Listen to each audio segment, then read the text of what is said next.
విజయనగరం జిల్లా బొబ్బిలి నియోజకవర్గంలోని ముచ్చర్ల వలస గ్రామంలో డయేరియా వ్యాప్తి చెందింది. ఎమ్మెల్యే బేబీ నాయన బాధితులు పరామర్శించారు.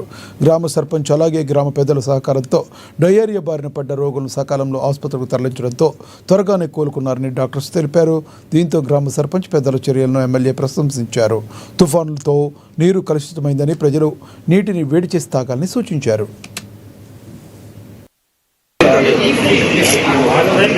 ముచ్చర్లవలస గ్రామంలో మరి డయేరియా అన్న విషయం మా గ్రామ నాయకులు అవనివ్వండి, సర్పంచ్ గారు అవనివ్వండి, ఇతర నాయకుల ద్వారా తెలుసుకొని అదేవిధంగా పత్రికా ముఖంగా తెలుసుకొని ఇవాళ రోగుల్ని రాంబదపురం ఎన్ఆర్ఐ హాస్పిటల్లో సందర్శించడం జరిగింది.